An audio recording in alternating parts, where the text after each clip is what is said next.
बहुत खुशी की बात है कि आज वो दिन आ गया। 2014 में वोट नहीं दे सका क्योंकि मैं अस्पताल में था विलायत में, मगर अल्लाह का शुक्र है कि आज पार्लियामेंट्री इलेक्शन में मैं आपके पास खड़ा हूँ। मगर अफसोस इस बात का भी है कि जहाँ ये कहते हैं कि कोई पत्थर नहीं चल रहा है, कोई वायलेंस नहीं है, कोई बाइकआउट नहीं है, वहाँ मैं आपसे कहना चाहता हूँ कि हर पार्टी के और ख़ासकर हमारी पार्टी के वर्कर्स को, सीधा वर्कर्स को इन्होंने इन 2 दिनों में बंद कर रखा है। एक तरफ से ये कहते हैं कि इलेक्शन बहुत आज़ादी से हो रहा है, तो मुझे बताइए, मैं होम मिनिस्टर साहब से पूछना चाहता हूँ, प्राइम मिनिस्टर से पूछना चाहता हूँ, हमारे वर्कर्स को क्यों बंद किया गया? क्या वो डरते हैं कि वो हार जाएंगे? और वो ज़रूर हारेंगे, इंशाल्लाह हारेंगे। लेकिन प्रधानमंत्री कह रहे हैं कि हम कामदार है, बाकी नामदार है। आप छोड़ दीजिए ना, वो क्या कह रहे हैं? वो कह रहे हैं, वो कहने दीजिए। हमने तो नाम देके, बाकियों ने तो चलिए सिर्फ इल्ज़ाम लगाया। हमने तो आपको नाम दिए हैं इलेक्शन कमीशन को, हमने थाने की डिटेल्स दिए हैं जिन थानों में उनको बुलाया गया है, और हमने अपने रिप्रेजेंटेशन में ये भी कहा कि हम ये 8 नाम इसलिए दे रहे हैं ताकि आप ये ना कहो कि हम बिना सबूत के बात कर रहे हैं।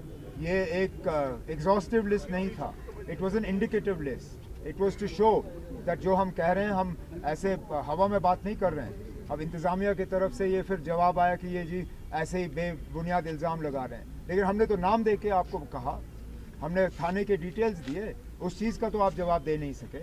हमने किसी एक पुलिस के अफसर के खिलाफ कोई इल्ज़ाम नहीं लगाया, हमने कहा कि ये इंतज़ामिया की तरफ से हो रहा है। और लगातार बहुत सी कॉन्स्टिट्यूंसी से जो है ये रिपोर्टें आई, यहाँ तक कि मेरे जो पोलिंग एजेंट्स और बाकी थे वो इतने डरे हुए थे रात को कि उनको पता नहीं कहाँ बुला के बंद किया जाएगा। कई सारे तो या तो दोस्तों या रिश्तेदारों के घर में सोए, कुछ तो उनमें से ऐसे हैं जो अपनी गाड़ियों में सोए थे रात को, वो घर वापस नहीं गए। अगर यही इनका आज़ादाना तरीका इलेक्शन है तो फिर ये अपने घर में रखें इसको। डॉक्टर साहब, आपका एक देरीना तजुर्बा है, ये चीज़ आपने पहले भी देखी है। जो कल नेशनल कॉन्फ्रेंस का एक स्टेटमेंट आया था, अगर इलेक्शन कराना ही नहीं था फिर तो पहले ही क्लियर करते कि किनको जिताना है। यही तो मुसीबत है जो हम लोग बार बार कहते हैं कि दूसरे जो खड़े हैं उन्हीं के एजेंट हैं, उन्हीं की तरफ से खड़े हैं। आज लोग उनको दिखा देंगे कि कौन यहाँ पे है कौन नहीं है, कर लें जो करना है। फिर तो लोगों का भरोसा उठता है। लेकिन जरूर उठेगा। पार्टी भी इसी तरह की एलिगेशंस लगा रहे हैं कि उनके वर्कर्स को भी। मैं आपसे कह रहा हूँ ना, यही तो मुसीबत है। अपनी पार्टी के तरफ से इस तरह के इल्ज़ाम लगाना तो मजाक की बात है, क्योंकि ये किया ही जा रहा है उनको फ़ायदा पहुंचाने के लिए। और है कौन मरकज़ की तरफ से इलेक्शन लड़ने के लिए? और ज़रा बताएं कौन से वर्कर? मैं फिर ये बात दोहराता हूँ ना, अब हमने तो कम से कम आपको नाम दिए, थानों के डिटेल्स दिए, वो ज़रा बताएं कौन है और किस थाने में लिया गया। अब चलिए जो हुआ सो हुआ, रात गई बात गई, आज नया दिन है। अब उम्मीद करते हैं कि हमारे वर्करों को इस तरह तंग नहीं किया जाएगा। आज हम पोलिंग बूथ के बाहर खड़े हैं, हमने अपने वोट का इस्तेमाल किया।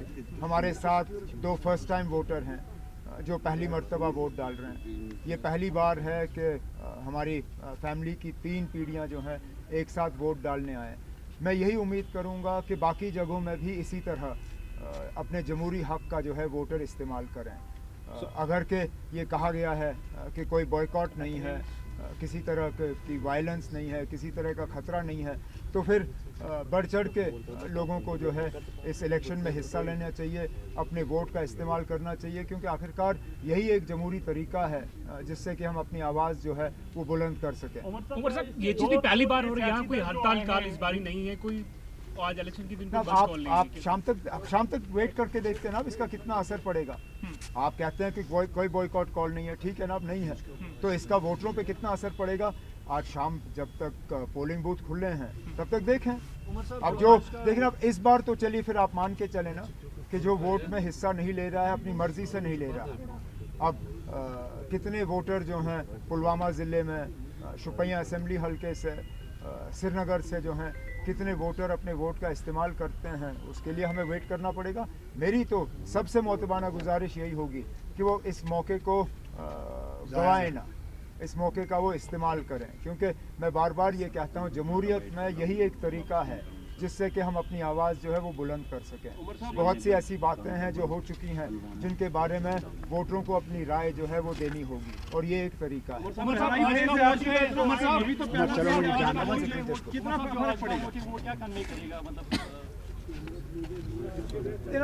मैं कैसे कह सकता हूँ क्या कन्वे करेगा, वो तो रिजल्ट कन्वे करेगा ना। मैं तो ये कहूँगा कि अगर नेशनल कॉन्फ्रेंस के लिए वोट आया, क्योंकि हमने तो बार बार इस इलेक्शन में 5 अगस्त 2019 के हवाले से बात की, 370 को यहाँ से हटाने की बात की, जो हमारे साथ पिछले 5 साल में जो नाइंसाफ़ियाँ हुई हैं उसका हमने जिक्र किया है। जाहिर सी बात है इंशाल्लाह जब नेशनल कॉन्फ्रेंस के उम्मीदवार जीतेंगे तो अक्सर बेशतर वोटरों की भी यही राय होगी जो हमारी है। लेकिन ये सवाल आप मुझसे तब पूछिए जब 4 जून को नतीजे होंगे।